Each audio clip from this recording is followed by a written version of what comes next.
Welcome to the Manaverse Podcast. I'm your host, Tom Traplin, and this is the podcast where we explore what it takes to build a successful, friendly local game store. If you like what you hear on today's episode, make sure you subscribe to the podcast on whatever fine platform you're listening on. And if you're listening to this on YouTube, hit the like and subscribe button. As always, you can find the notes and links mentioned in today's episode at manaversesaga.com. We've got Krisy Viola today, the owner of Nostos Boutique. Nostos is a small, well-loved, and carefully curated WPN Premium shop filled with the very best of comics, trading cards, and vintage and modern toys in Ipswich, Massachusetts. I almost always say that wrong. Their tagline is a homecoming for all things pop culture, and we're going to talk about what makes their shop such a vibrant and successful pillar of the community. Welcome to the podcast, Krisy. Thank you so much. I'm so excited to be here. I'm glad you can make it as well. This is going to be a fun conversation. Absolutely.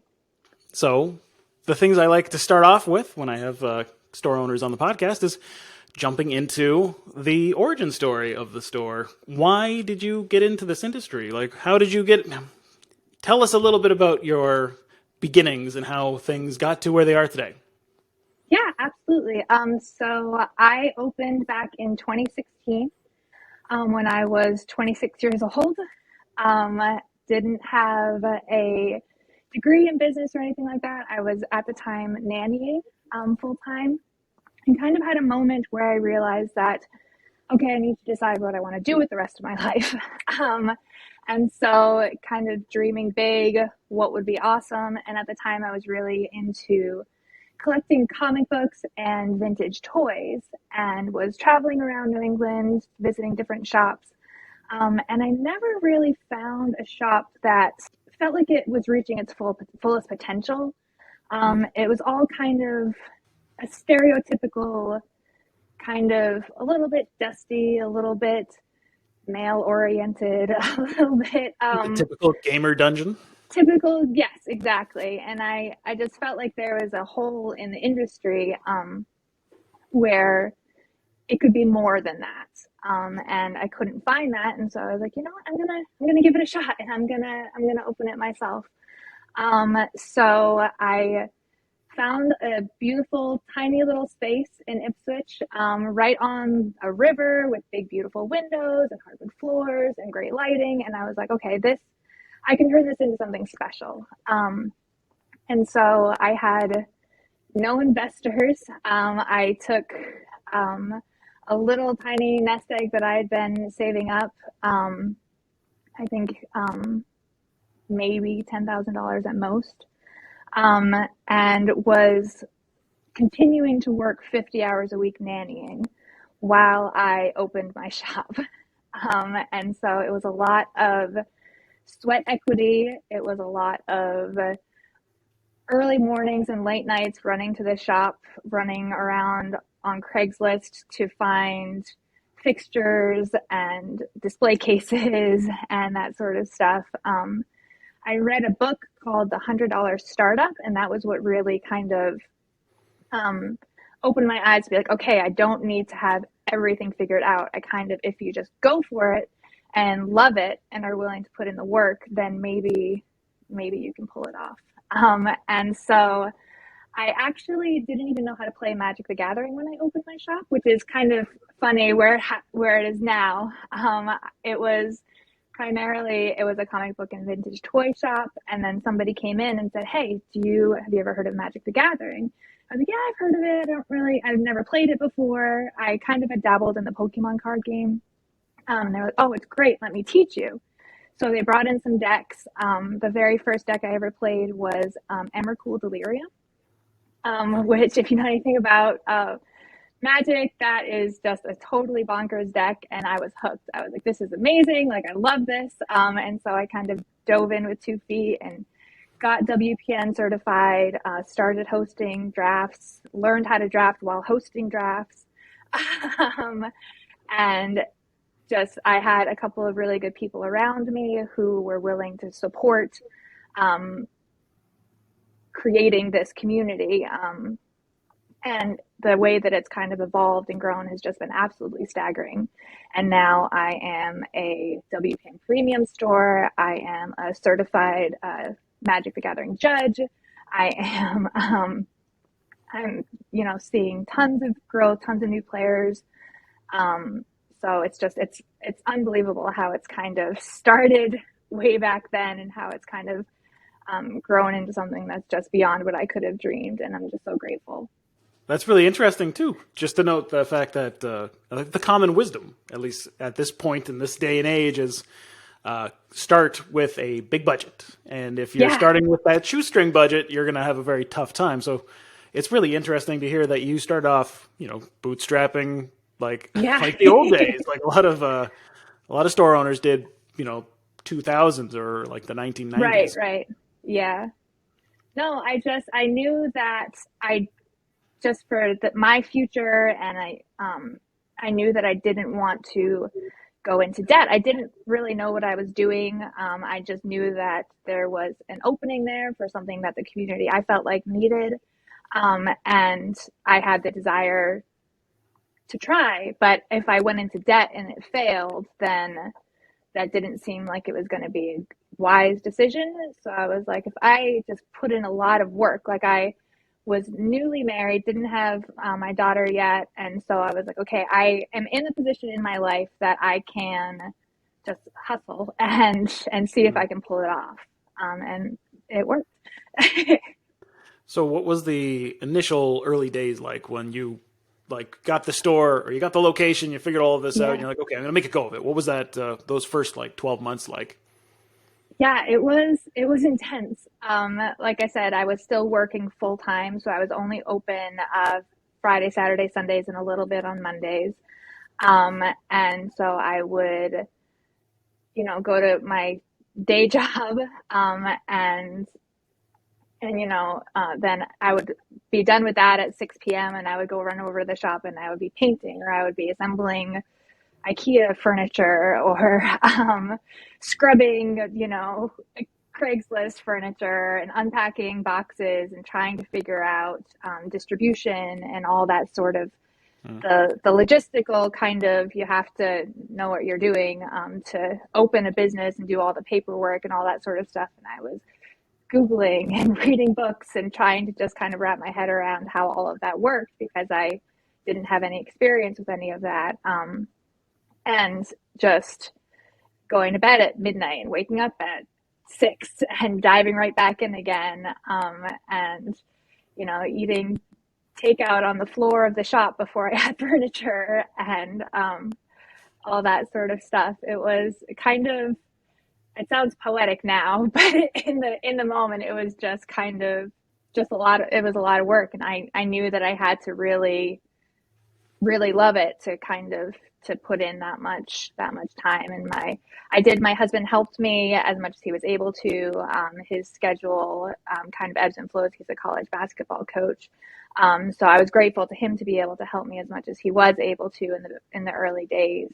And then the community in Ipswich, like my kind of early initial players were just so great. They were answering my questions and being patient with me as I was trying to figure out how to run events, and I'm so grateful to those early players who kind of the community wouldn't be what it is without them either. It kind of took you under the wing, saw that you were doing Exactly. something that they really wanted to see happen, and kind of wanted to help you kind of get there. Exactly. That's fantastic. Did you do any promotion or did you talk to the community in a sense to be like, okay, so what kind of stuff are you looking for? What kind of games do you want to support? Or did it just sort of happen organically as you were building? When I opened, I had visited a couple of other shops. There's not really any shop. There wasn't at the time any shops like this in the immediate area. Probably like a couple towns over, maybe. So I kind of visited those just to get an idea of what was popular, I talked to a couple of store owners, asked about distribution and things like that. But as far as the community itself, I kind of, like I said, opened small and didn't invest a ton into inventory. It was a little sparse when I first opened, and just kind of, as people started discovering that I was there, asked what are people looking for, and kind of just in natural conversations figured out like, oh, this is something that people like, this is something that people don't. And the shop has really evolved. So like I said, I started with comic books and vintage toys. Now that's maybe 5% of what the shop is. Now it's more, it's all Magic. And then there's Pokemon and Dungeons and Dragons and board games. And then I've held on to a little bit of that vintage toy stuff just because it's special to me. And people do like seeing it, but it's not a kind of high point of the business, I would say. It's more now the community is the kind of selling point of the shop. I think that's a really good point to kind of segue into describing the shop, because I think the way that you've built it, the aesthetic and the style, the culture that you've created is different from the way that most people think of game stores. Because I think you've done something that's at a higher level than you described the gamer dungeon before. You're nowhere near where that, like, you obviously went for the opposite end of that idea, right? So describe what the store is like and like how it's presented and how the community has responded to it.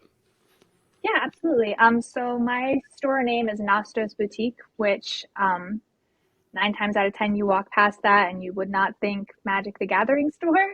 I don't know if there's any other Magic the Gathering stores that are called boutique. But a boutique is just a small specialized store. That's the definition of the word boutique. So it doesn't necessarily have to be clothes and makeup. It can be games and magic. And so I really, when I was thinking of what I wanted to name the shop, I wanted something that didn't scream gamer dungeon. I didn't want something that had a dragon in the name or like something like that. I wanted it to be a little bit vague. Because I wanted to kind of draw people in and intrigue you and be like, oh, what is this? There's a stormtrooper outside, but it's called a boutique. Like, what does that mean? And so the word Nostos means homecoming. So I really kind of built the whole shop around that vibe of just something that you want to return back to, something that is nostalgia. The Nostos is where we get the word nostalgia from. So I wanted something that felt like home, that felt like returning to something, longing for those kind of best days of your childhood and just kind of returning to that kind of simple joy. And so that was my big motivation and kind of the keywords that I kind of wanted to build the shop around. So when you're playing Magic, you're going to spend a period of time inside the shop. Like, you're going to be there for a draft for a good 3 hours. And so you want it to be a space that you want to spend time in. So I have curtains and plants and like good lighting and clean tables and chairs that all match it's like light wood and colorful chairs and just kind of an aesthetic that you want to, like, you feel like, okay, I can like be comfortable here. I light a candle so it smells nice all the time. And I feel like if you present a space that is kind of higher, like you had said, the people kind of rise to the occasion.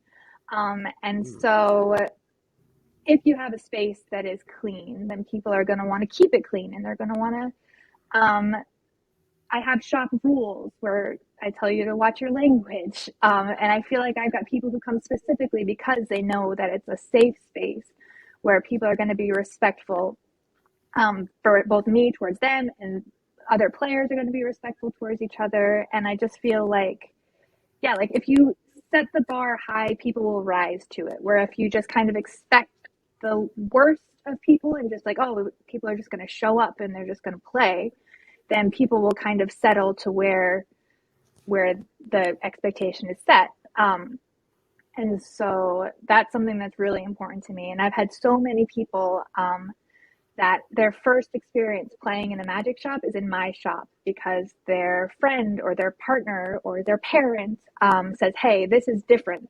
Like, you'll be able to come here and you'll be able to play here and have a good experience. And I know that, and I know that people will be respectful. People, if you make a mistake, they'll help you. Like, it's collaborative. Like, everyone plays is good, and there's competition for sure, but there's also collaboration. And I think that is just so important, because if you have a bunch of kind of MTG grinders who just want to win at all costs, then it's not necessarily a welcoming environment to someone who is learning or someone who might be intimidated to play in a GameStop. That's not to say, I mean, I'm making a generalization and that's probably not fair.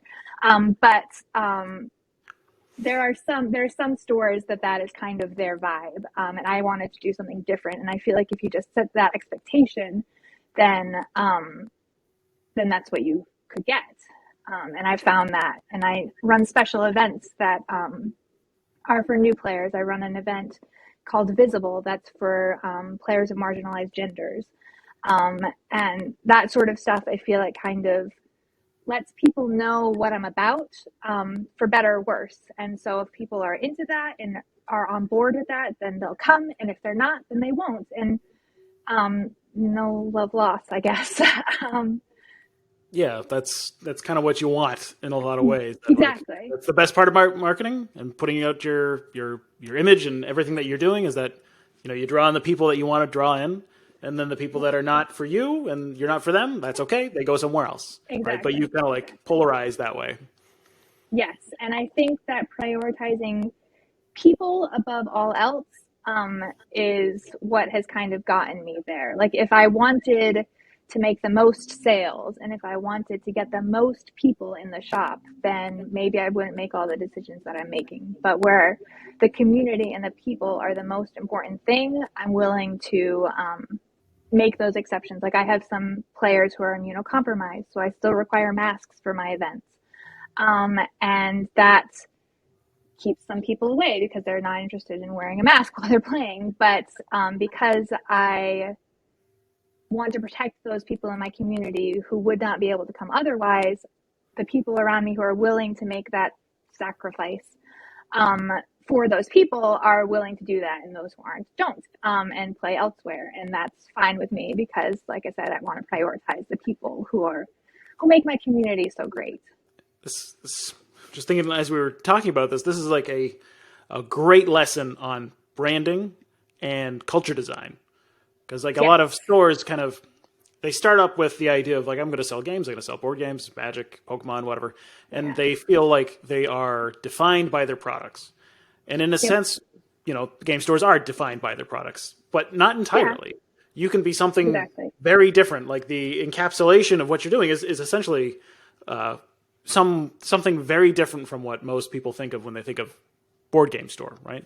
Mm-hmm. They think of the typical retail location, or even something worse than that, possibly. That might be the default assumption. But you've created something where people they've come together to kind of, like you said, collaboratively create what you're doing at the same time. They've invested in themselves in the business, and they've invested their time and the best game stores, and it sounds like you're along those lines, is that they become like part of your personality, part of your identity. When you're a customer, you're like, this is where I go, and this is who I want to be seen as. I participate here, and I play this way, and I build, like I collaborate, right? I build people up rather than I'm the shark or whatever like that, right? Like exactly. So it sounds like you've created a very unique space that makes people, happy to come and support you, which is fantastic. Yeah, absolutely. No, I feel so privileged, honestly. Especially like I got WPN Premium certified in February of 2020. So I invested and spent so much time. It took me a good 6-8 months of going through the process to get WPN Premium certified, and finally got it. And then literally 3 weeks later, we shut down because of COVID. And yeah, seriously.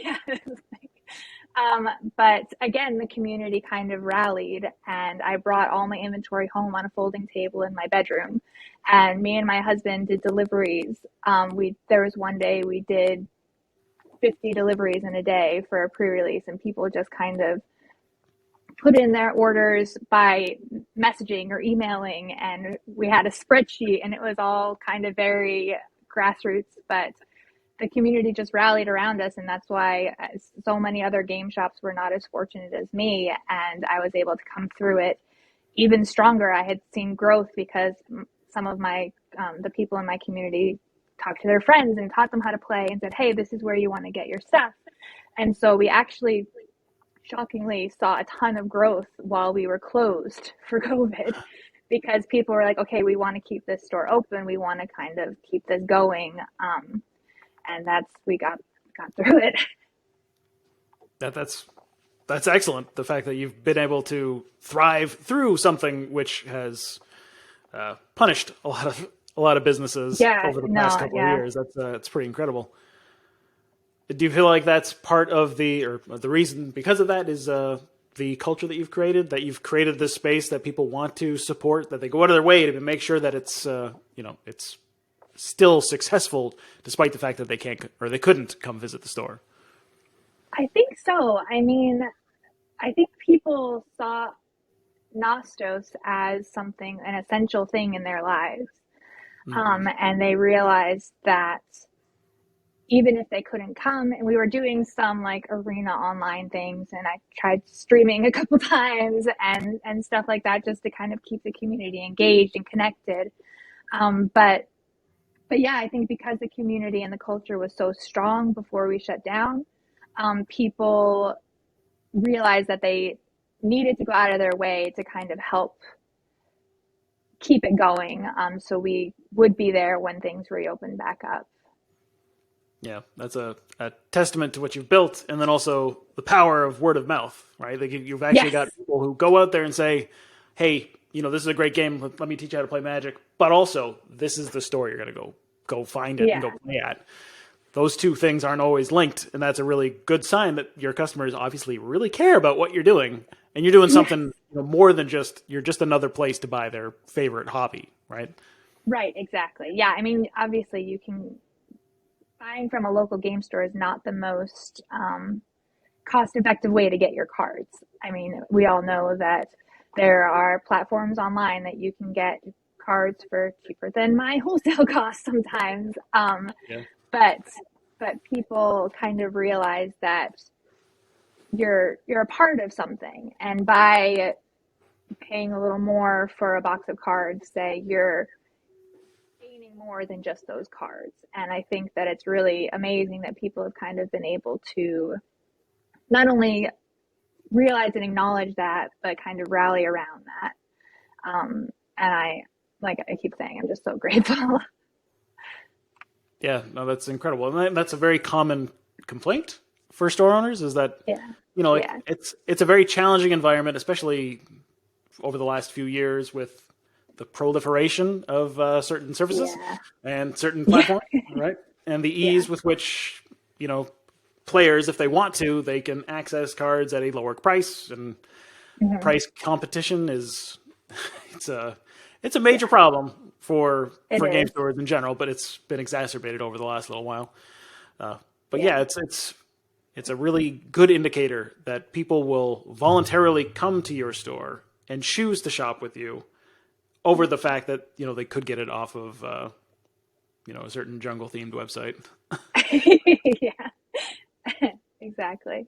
Yeah. And that's not to say that it's all sunshine and roses. I mean, there are certainly challenges to owning a game store and maintaining that community.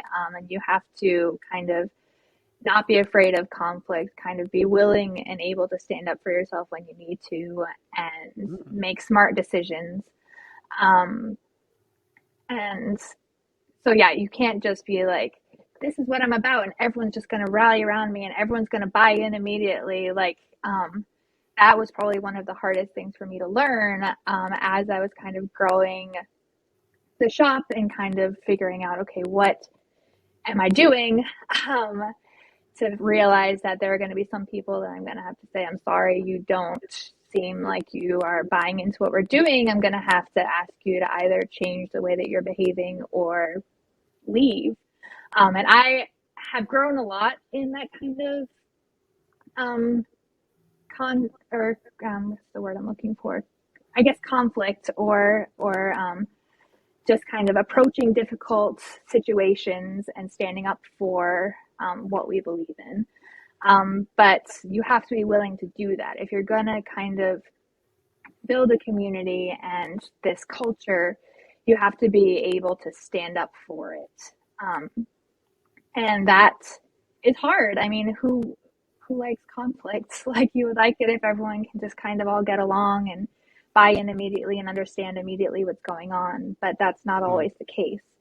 You have to believe in what you're doing enough to be willing to kind of have those difficult conversations. Because if you don't believe it enough and you don't want to protect it and work to protect it, then it's all going to fall apart. I mean, it doesn't just happen kind of on its own. And that was something that was kind of really important for me to learn. And I guess you don't want to let people get away with kind of gradually lowering that bar, because it can happen without you even realizing it. And all of a sudden, you didn't tell one person to change the way they're speaking, and they think they can get away with that. And so then the next time they try something, it's like toddlers sometimes. Like, I have a 4-year-old, and she pushes her luck with what she can get away with. And if you let her get away with something, then she'll try the next thing.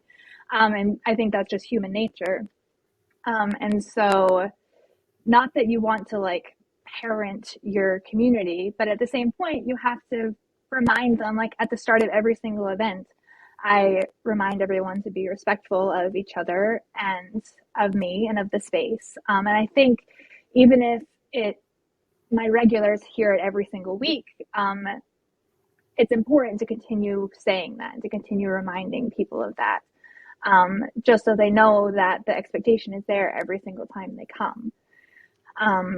Because if you kind of let things slide, then things will just continue to slide. That's just the way that the world is. That's the nature of entropy, right? It's just the way exactly. things go. And if you don't weed your garden, then the weeds will take over. And exactly. that's just the way it is. If you want a culture that's supportive and happy and collaborative and positive, then you need to curate it sometimes, and you need to be willing to do that. And that is a very challenging thing. I think even people who like to argue and fight, I don't think particularly like that kind of conflict, because it's uncomfortable to confront somebody and say, hey, I don't like the way that you're interacting right now with this person, isn't really nice. We don't really go for that kind of thing, and that's not really what we're trying to do here. And asking somebody to change their behavior can be difficult, especially if they're unwilling, right? That's another whole other can of worms, because sometimes the person's like, well, no, I don't want to. Yeah. I guess other than, like you said, announcing at the beginning of events to be, reminding the people of like your code of conduct or something like that, along those lines. What else do you do to kind of curate this culture and make sure that, the community stays on board with what you're trying to go for? Well, like I keep saying, I have kind of a core group of players who come to a lot of my events, and there's probably 20 of them who come to various events and kind of are unnamed ambassadors. So they have been playing at Nostos for years. They buy into what we're doing.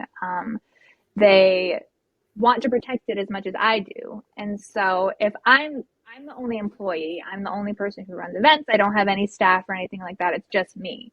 And so I think that helps a lot, that people know that I will be there every time. I know their names, I know I know them, and they know me. And so I think that kind of helps. But then, I have room for 24 players in my shop. I am sometimes working the counter, running an event at the same time. And so having other members of my community who will see things that happen during events and are willing and able to say, hey, actually, no, we don't do that here. So it's not just like kind of me, it's all of us who are helping raise each other up. I think that's been huge. And then I think, just like I said, with the clean space, with people knowing the type of events that I run, with the people who are at my shop, like I have all age ranges, I have all genders, I have so many different types of people who play. And I think that kind of, when you're surrounded by people who don't look like you and aren't a carbon copy of you, I think that kind of helps people behave differently too. And they kind of want to present themselves in the best way. And so I think it's a combination of all of those things. But I would say the biggest thing, on top of just kind of me always being there and people knowing the expectation that I set, and then having those other members of my community who are willing to kind of call out things and help elevate people as well, even if I miss something, is really important as well. Yeah, I like the way that you described it, the ambassadors of your brand, Yes, the ambassadors of the business. yeah, You've got this, voluntary team of people who want to yeah, kind of reinforce the culture and keep the mm-hmm. momentum going and keep the spirit of the business alive. That's Yeah. again, it's a really hard thing to create, right? A lot of stores struggle to It do is. this. And to create this kind of a connection to the point where your customers will go out and not only recommend you to their friends and say, hey, this is where you're going to shop with them, but also managing and helping reinforce the idea of the store and the spirit of what you're trying to achieve. And that's a great achievement on its own. Just having enough people who are willing to do that. That's a major Yeah, no, challenge that a lot it of is stores never achieve. absolutely. I think just if you show people that you care about them, then that does wonders. And you do care about them. You don't care if they come in and don't buy something. Like you just want to see them because you know them and they know you. And I think it sounds silly and simplistic, but just treating people like human beings and genuinely caring about them, I think that goes farther than we can possibly imagine. I mean, the world is it's a tough place. I mean, it's hard to be a human, and Yeah. I think that people don't always remember or recognize or realize that you don't know what's going on in someone's life. Like you don't know where they're at, but you know they're here in front of you right now, and they want to have a good time, and they want to just connect. Um, and whether it's through Dungeons and Dragons or Magic the Gathering, like the medium doesn't matter as much as the people and the connection matters. And I think that's the thing that has made Nostos so special. Like, yes, Magic is a great game. Like, it's so fun and I think it's the best game in the whole world.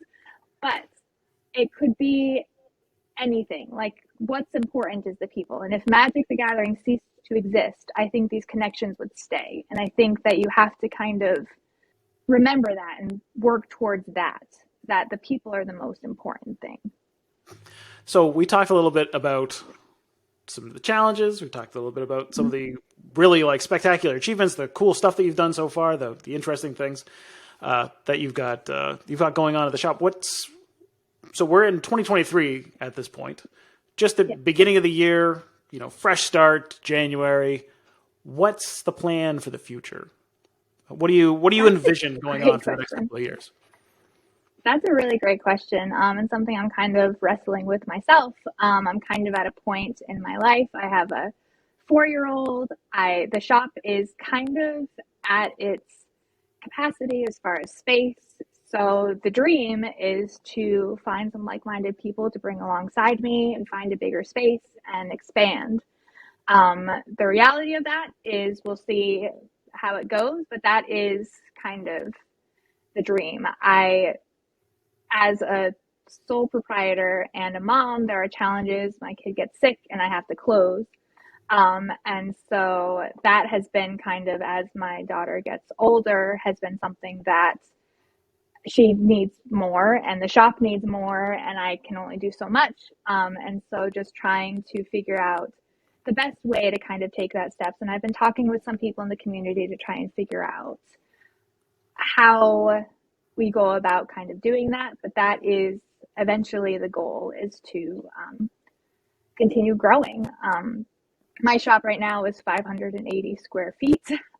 It is laid out as ideally as possible, but I just can't fit any more tables in my current space. And I love my space. I love being right on the river, but I feel like now, 7 years into this, I know enough of how to kind of start in a new space.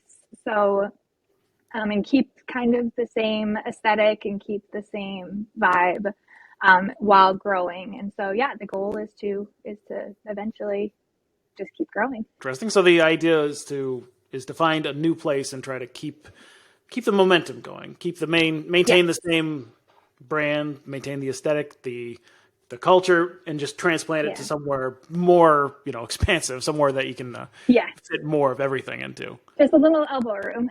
Yeah.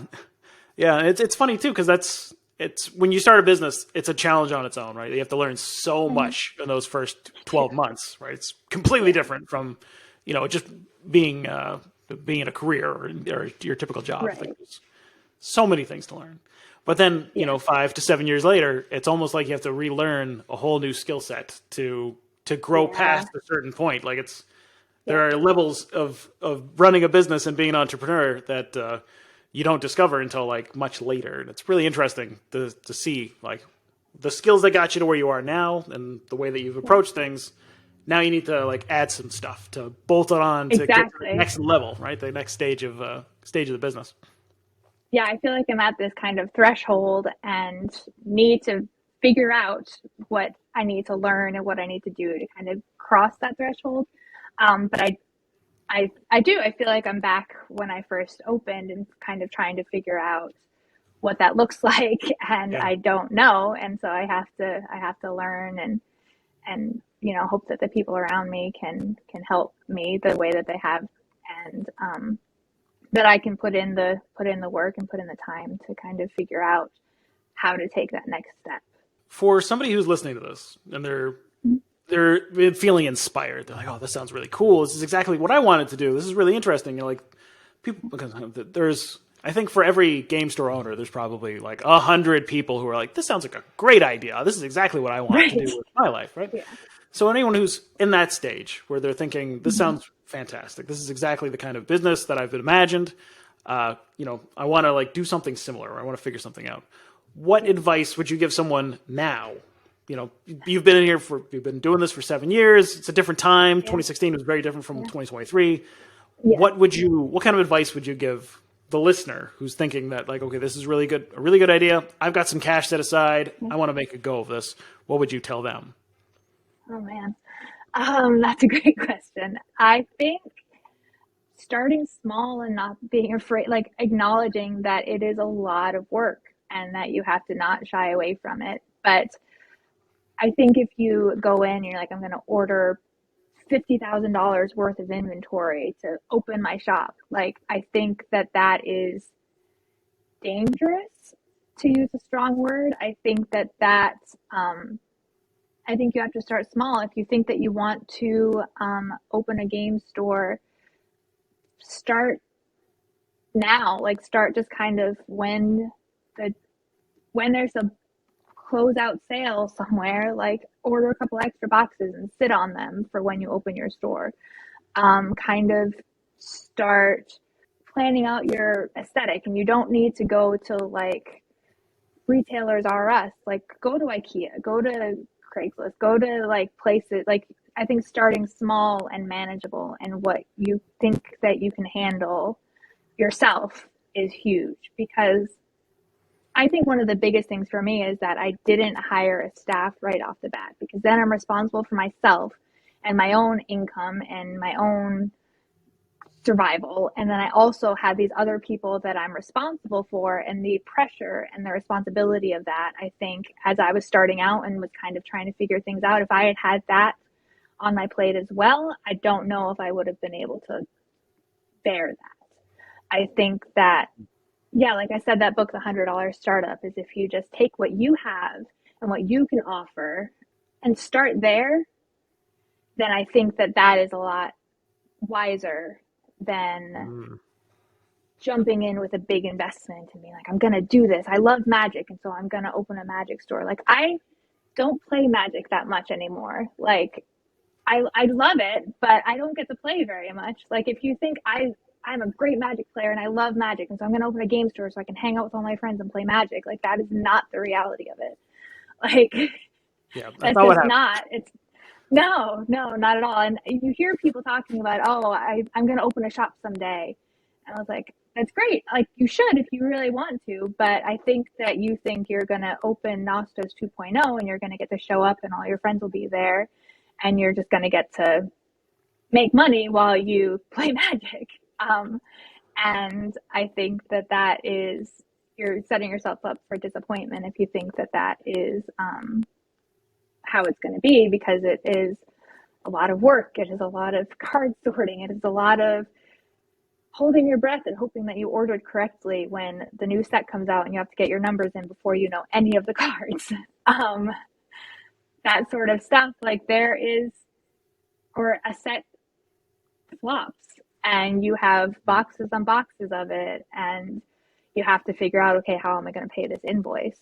And I think those sort of challenges and decisions you have to factor in. It's not like, I know we've been talking all about the amazing, incredible things that I've been so lucky to be a part of with this store, but it's not all that. And I think having a realistic, like, again, if it's your passion, if you love it, if you're willing to, if you love people and you want love community and you really care about the people around you and you see an opening and the other, like, go for it for sure.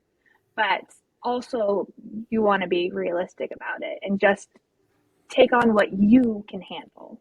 Or if you've got a group of people who want to open a store and you know, okay, this person's strong suit is the business side and my strong suit is the community side, then you just kind of don't take on more than you can handle and have a realistic understanding of what you can handle, I think would be the biggest things.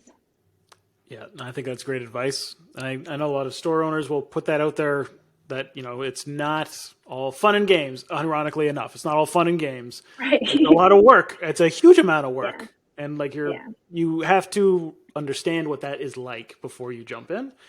But I also really like the idea of, I think one of the major indicators of whether or not somebody will be successful and like thriving. Like you can be successful and unhappy too, right? Like that's a possibility. Yeah. But successful and thriving and in really enjoying the process is whether or not you like people instead of really liking the games. Like if you really like certain games, like you said, like if you're a really great Magic player and you just want to play Magic all day, go do that. You don't need a business. You don't need a store to go do that. You can just do that in another avenue, not have to risk everything in order to make that happen. Exactly. Like, and not only that, if you go the business route, you probably won't get what you actually think you're going to get. You're not going to end up being the, you know, playing Magic all day kind of person because of the work involved. But if you like the people, if that's what you really enjoy, like the one thing that I always kind of, the persona that I always had in mind for some of the most successful store owners is the idea of the host, somebody who's like bringing them in to their space and then welcoming them and like, okay, so I'm going to take care of you. I got this thing. Let's do some fun. Let's have some fun. Let's talk. Let's, you know, be together as people. Right. And then it happens, the space that happens to be is, you know, the game store and the function is the playing together. But if you have that personality that you're willing to host people, that you love that, you love being around people, then you have a really good chance that if you can support that with, you know, all the other business skills that you need to learn in the meantime, if you can put all that stuff together, you have a really good chance of succeeding. And in building something long term that's not just a great place for people to play, not just a great store, but also like it's, you know, financially viable, right? Like it supports you, it gives you an income, it makes you personally successful, because that's ultimately that's a really big part of, you know, why we become business owners in the first place. Like it's there's all the good stuff, and then money is there too. That's a really, really big important for part. sure. Yeah. Absolutely. And then I just wanted to also touch on the fact that like, do you feel like if you start small in the way that you did, and like literally small, like a small space, you know, narrow, like a tiny amount, comparatively to what I would say is the prevailing wisdom of like, oh, you know, you don't go into the game store business without $150,000 to invest. Right. Because you need a retail space that's, you know, a couple hundred or 1,000 to 1,500, you know, square feet. You need shelves, you need chairs, you need fixtures, you need to spend tons of money to make all this stuff happen. Right. Are you know, is it possible in this day, do you feel like it's possible to start off in the same way that you did?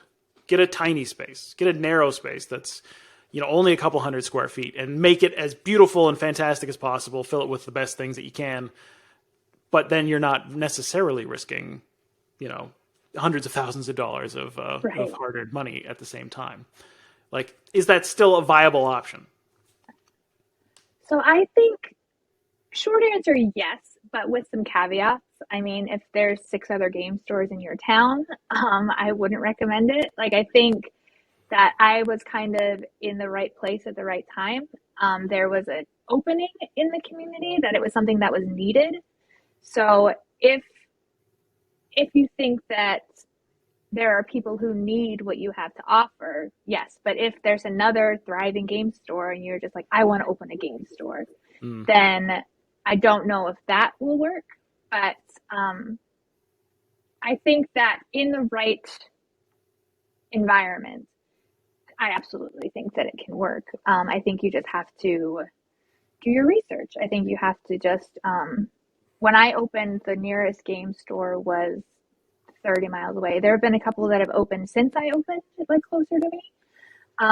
But at that point, my community was established, and those other stores are very different from mine. And so there is room for all of us in our own kind of what we're catering to. But yeah, I think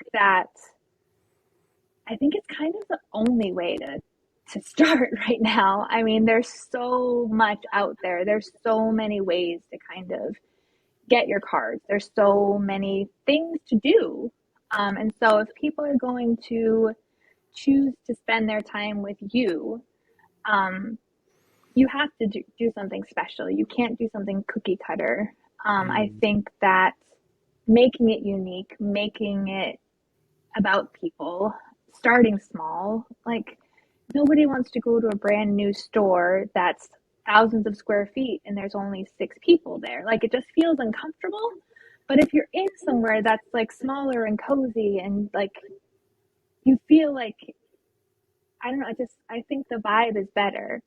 I think that if it feels small and it feels like it's something that you can all grow together and it's unique and it's, I think that is, I don't want to say it's the only way to go, but I think that it's definitely a viable way if the community needs something like that. I think that's a very good way to put it. And a good caveat is to like, okay, well, look at the rest of the market first before you dive into something. And that's a major component. And you definitely need to do a little bit of market research at the beginning just to make sure that you're not like, don't open a game store just for the sake of opening a game store, just because that's what you really want to do. Find a city or a town that doesn't have too much competition, because there is diminishing returns. There's going to be problems where you're just going to be stepping on toes and fighting for the same base. That being said, I do There's want only so many players. Exactly. And like you can make players, you can make new customers, but it takes time, right? And it's hard to grow that pie. And in the meantime, you're going to be like beating each other up for the same group. So not the greatest way to kick things off. And I just want to ask, make you any friends. What's the population of Ipswich? How did, what does that look like for like the gamers to mainstreamers and like that kind of thing? That's a great question. So Ipswich is a tiny kind of quintessential New England town. I believe it's less than 20,000 people in the town as a whole. So being small, kind of like I said, I have a seat for 24 players. Commander days we fill up. Other days we don't. But people come from all over. So I get players from 50 miles away who will drive because they want to be a part of this community. And then I get people who walk to the shop, who live right up the hill. So it doesn't have to necessarily be like the specific town. You can kind of look and see what else is around you, especially if you're in kind of an environment. For a more rural area, it might be more challenging. I don't really know. For New England and for Massachusetts, I think that having something unique is enough that people will come to you, even if they're somewhere closer. And I think that has been amazing. I get people from New Hampshire. I get people from Rhode Island. I get people from I get people from all around, which is just a huge blessing. But I wasn't even a game store. I didn't even play Magic when I opened. So it kind of, the community has grown, I think, a lot from my existing. Like I said, a lot of people learned how to play Magic at Nostos and have only ever played at Nostos. I mean, I have some players who have played elsewhere, but a fairly decent percentage, I would say, only play here. And I think Like Right. you created this community. A lot of these people Yeah. would not, well, hypothetically, might never have been exposed to Magic and gotten Yeah. involved if it wasn't for the Yeah. fact that the store existed and the environment that you created made it happen or made it possible for them to get into it. Yeah. I think that's something that's kind of really special is that as much as we have these players who might not be as experienced, they also don't have some of the bad habits that you can pick up from playing all over the place. Like they're a Nostos player, and so they've only ever known this type of community. And so I have a 14-year-old player who learned how to play Magic online over COVID with our online events. His brother had played in the store. And now he's top aiding regional championship qualifiers, like multiple.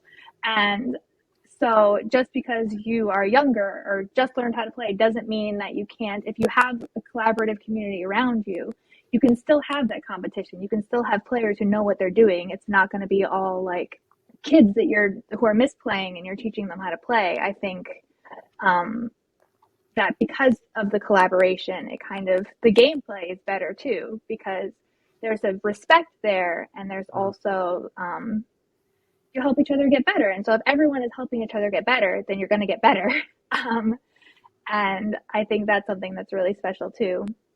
And then we have our Commander community, which Commander for Magic is just absolutely exploded, as I'm sure everyone knows and acknowledges. And so curating the pods of Commander so that you're not showing up with your pre-constructed deck and getting just wrecked by someone who's been playing for years and has a thousands and thousands of dollar deck, which happens. You hear about it happening all the time in stores, and I just can't wrap my head around it because I don't understand why you wouldn't want to just put in a little bit of extra work to look through a deck and be like, okay, this is the power level that this is who you're going to play with, and you're all going to have a good game. Like that sort of stuff, I think, is just huge for a community and for keeping Magic players invested and wanting to come back.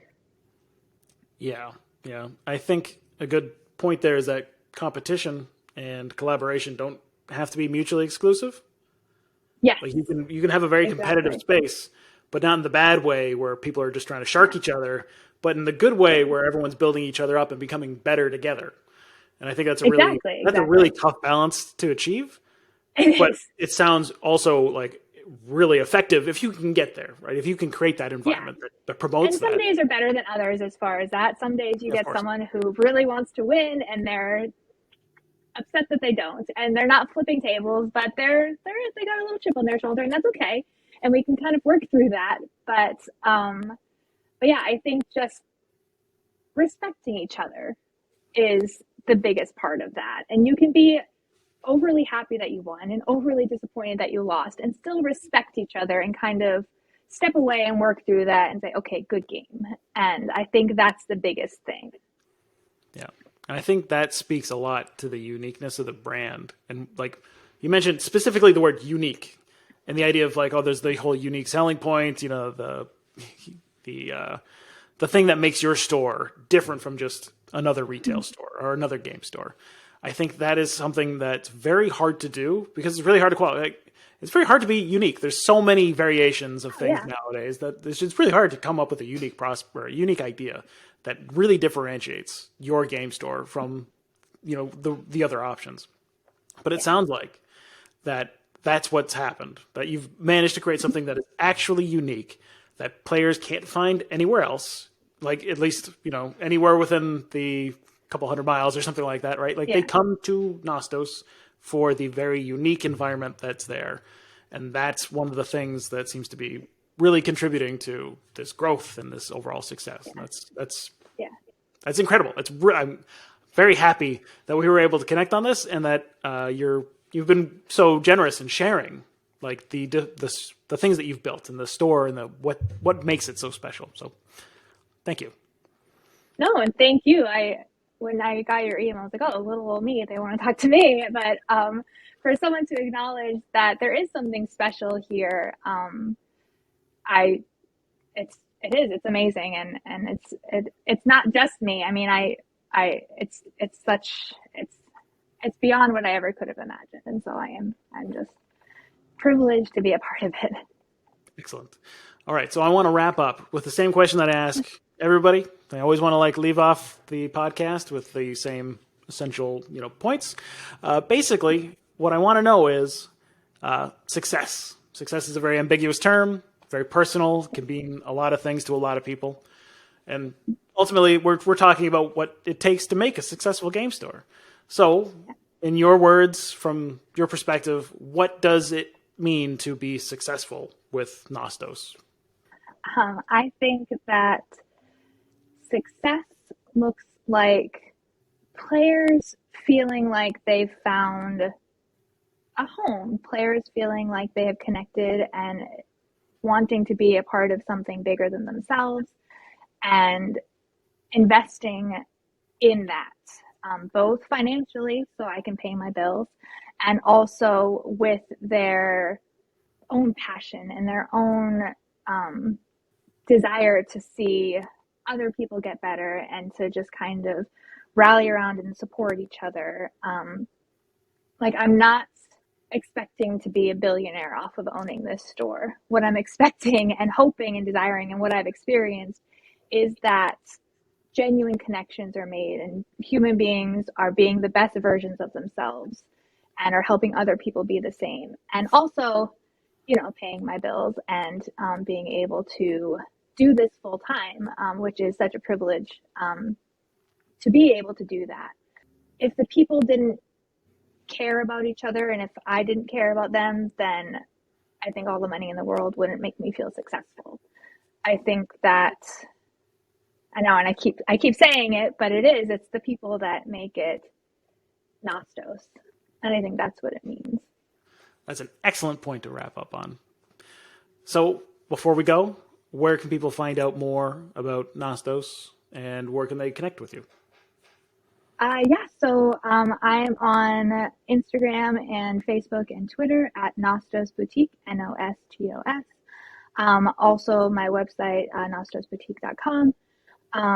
But yeah, if you message on social media, you will get directly to me, and I will message you directly back. So I would love to chat more with anyone who wants to reach out for sure. Awesome. Well, thank you very much for coming on the podcast. This was great. You're very welcome. Thank you so much for having me. Yeah, I'm so glad we connect. And thanks for listening, everybody, and we'll talk to you again in the next episode of the Manaverse Podcast.